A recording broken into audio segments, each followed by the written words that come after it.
السلام علیکم میرے پیارے ساتھیوں، امید ہے کہ آپ سب خیریت سے ہوں گے۔ خوش آمدید میرے چینل کوئک سٹارٹ 123 میں۔ میرے چینل کو پلیز لائک اور سبسکرائب ضرور کریے گا۔ آج کی ہماری کہانی کا نام ہے احمق کون۔ شہنشاہ اکبر نڈر، سچے، کھرے اور خوش مزاج لوگوں کو پسند کرتے تھے۔ یہی وجہ تھی کہ بیربل کو بادشاہ کے مصاحبین و مشیروں میں خاص مقام حاصل تھا۔ بیربل کی دور اندیشی شہنشاہ کو بہت سے غلط فیصلوں سے محفوظ رکھتی اور ایسے بہت سے کاموں کا احساس دلاتی جو صرف تفریح کے لیے کیے جاتے تھے اور وقت کا ضیاع تھے۔ ایک بار شہنشاہ اور بیربل کے درمیان عقل مند اور بیوقوف افراد کے بارے میں گفتگو ہوئی۔ بیربل نے دعویٰ کیا کہ ہمارے اطراف میں ایسے بہت سے افراد ہیں جو اپنی سادگی کی بنا پر احمقانہ حرکتیں کرتے رہتے ہیں، لیکن انہیں اپنی حماقتوں کا احساس تک نہیں ہوتا۔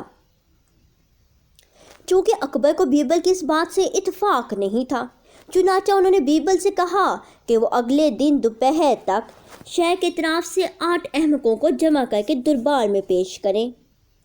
بیربل نے تو اس چیلنج کو فوراً قبول کر لیا اور دربار شاہی سے رخصت لی۔ دوسرے دن صبح بیربل شہر کے داخلی دروازے پر جا کے کھڑے ہوئے اور شہر میں داخل ہونے والے لوگوں کا مشاہدہ کرنے لگے۔ اچانک ان کی نظر ایک دھوبی پہ پڑی جو ایک گدھے پر سوار تھا اور اپنے سر پر اپنے سے دگنے وزن کا گٹھا رکھے ہوئے تھا۔ اس گٹھے کی وجہ سے وہ گدھے پر اپنا توازن برقرار نہیں رکھ پا رہا تھا۔ بیربل فوراً اس کے نزدیک گئے اور پوچھا، بھائی تم اتنا بڑا گٹھا سر پہ کیوں رکھے ہو؟ گدھے پہ کیوں نہیں لا دیتے؟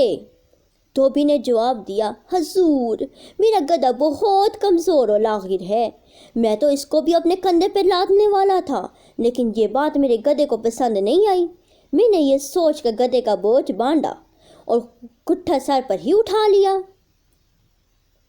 اس کا یہ احمقانہ جواب سن کر بیربل نے ہنسی ضبط کی اور دھوبی کو دوپہر تک دربار میں پہنچنے کی دعوت دی اور بتایا کہ شہنشاہ اکبر اسے انعامات سے نوازیں گے۔ دھوبی دربار میں حاضر ہونے کا وعدہ کر کے آگے بڑھ گیا۔ بیربل نے اپنا گھوڑا آگے بڑھایا۔ جو کچھ دور جانے کے بعد بیربل کو ایک کھیت میں ایک باپ بیٹا زمین کھودتے نظر آئے۔ بیربل کو ان کے زمین کھودنے پہ تعجب ہوا، کیونکہ یہ فصل کی بوائی کا وقت نہیں تھا۔ وہ ان کے نزدیک گئے اور پوچھا، تم لوگ یہ کھیت کیوں کھود رہے ہو؟ یہ سن کر باپ نے جواب دیا، حضور میں نے آڑے وقتوں کے لیے کچھ رقم جوڑی تھی، چوروں کے ڈر سے وہ اس کھیت میں ایک جگہ دبا دی تھی۔ اب میرے لڑکے کی شادی ہے اور مجھے اس رقم کی ضرورت ہے، لیکن حضور سارا کھیت کھود ڈالا مگر رقم ابھی تک نہیں ملی۔ وہ بیچارہ بہت ہی پریشان تھا۔ بیربل نے دریافت کیا، رقم گاڑتے وقت اس جگہ کی کوئی نشانی یاد رکھنی تھی؟ جی حضور، فوراً جواب ملا۔ جس روز ہم وہاں رقم گاڑ رہے تھے قریب ہی ایک مور ناچ رہا تھا۔ بیربل نے تو بڑی مشکل سے اپنی ہنسی روکی اور ان سے کہا، تم لوگ دوپہر کو شہنشاہ اکبر کے دربار میں آنا، تمہیں انعام سے نوازا جائے گا۔ انہوں نے خوشی خوشی حامی بھر لی۔ اس طرح بیربل نے کہیں احمق جمع کر لیے۔ اب انہیں مزید 2 اور بیوقوفوں کی تلاش تھی۔ چلتے چلتے انہوں نے دیکھا کہ 2 آدمی ایک دوسرے سے صحیح جگڑ رہے ہیں۔ دیکھ کر بیربل نے گھوڑا روکا، دونوں کو ڈانٹ ڈپٹ کر لڑائی بند کروائی اور بولے، کیا تمہیں معلوم نہیں کہ شہنشاہ اکبر کی سلطنت میں راستے میں لڑائی بڑائی کرنے اور شہریوں کا سکون برباد کرنے کی ممانعت ہے؟ حضور معافی کا خواستگار ہوں، ایک نے اپنی پگڑی زمین سے اٹھاتے ہوئے کہا، لیکن حضور یہ لالو رام کی خواہش ہے کہ کاش اس کے پاس ایک شیر ہوتا تو وہ اسے میرا بیل کھلا دیتا، اور میں نے تو صرف ایک کٹورا دودھ کی خواہش کی تھی۔ یہ کیوں چاہتا ہے کہ اس کا شیر میرے بیل کو کھا لے اور میں ایک کٹورے دودھ سے محروم رہ جاؤں؟ لیکن بے وقوفو، بیل تو دودھ ہی نہیں دیتا، بیربل نے کہا۔ لیکن ہاں، وہ شخص حیران نظروں سے بیربل کو دیکھنے لگا۔